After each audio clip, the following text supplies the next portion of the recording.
Many of you that have been with me since the beginning know that I have been following this drop in the birth rate that's going on in America.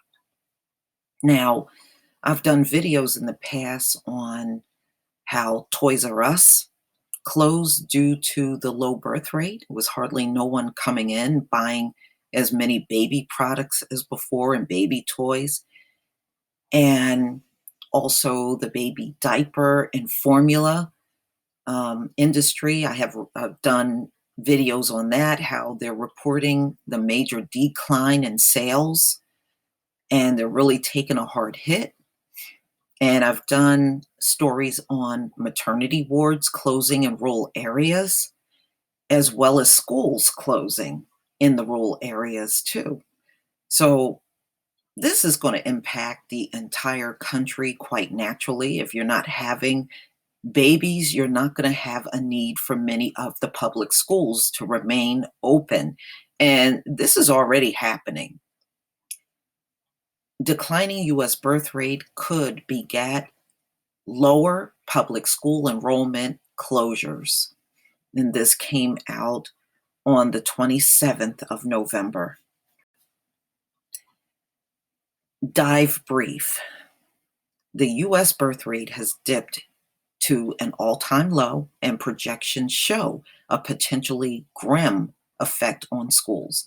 The number of public school students could drop by 8.5% by 2028, according to a Henginger report. Schools across the country could close, and full-day kindergarten and publicly funded pre-K options could increase. So if you want those services, you're going to have to pay more money, notes Mike Griffith, a school finance specialist at think tank Education Commission of the states. Teachers could also see a small labor market. Yeah, I mean, it's going to put a lot of teachers out of work. This could, if you got fewer students, you're not going to need all these teachers out here. So education is going to take a major hit when you really think about it. Rural areas would likely get hit the hardest. While the nation's birth rate is declining, some districts may see increases in enrollment. Yeah, if you take students and combine them all into one school, which is ultimately it's going to happen.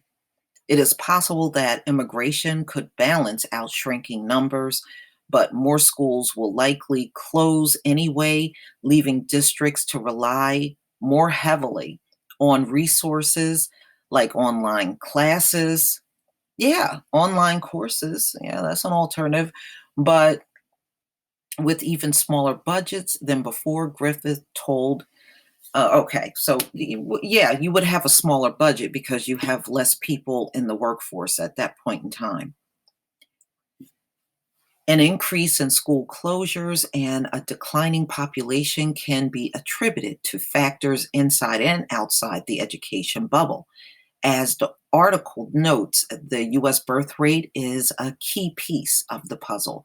This rate has proved to be inconsistent over long periods of time, but as a whole, it's experienced a decline since the Great Depression in 2008.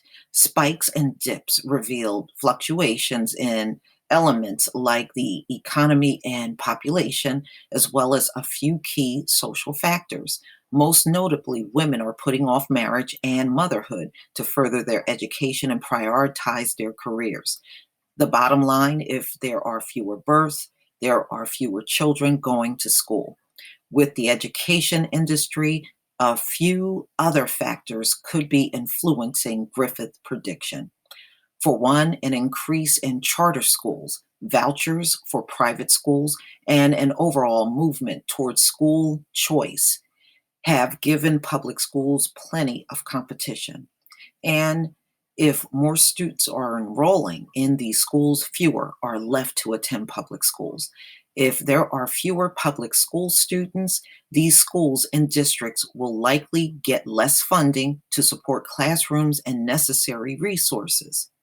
School budgets are already small, and even less money to spend could have drastic effects on the quality of education these remaining students receive. You know, there is no quality in American education, it's all bad.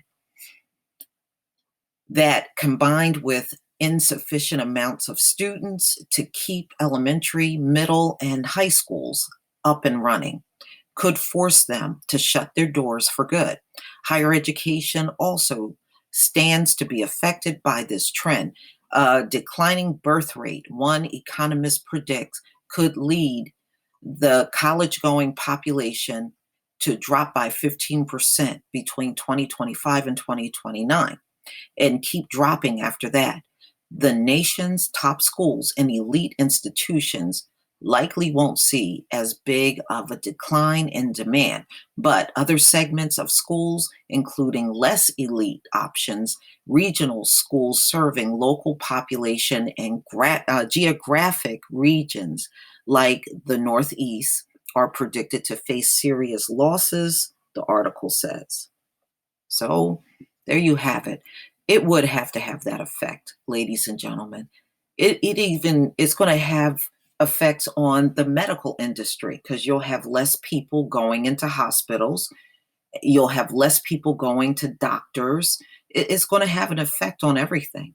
You're going to have less people spending in retail stores, less people looking for work. It is going to be a major disaster.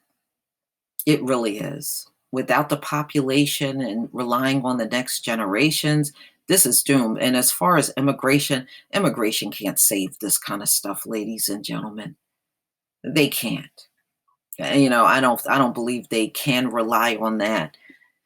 Immigration is not enough to make up for the loss in population. But please tell me what you think, ladies and gentlemen. Please leave your comment and subscribe. Don't forget to hit on the notification bell, and I will see you on the next video. Peace, family.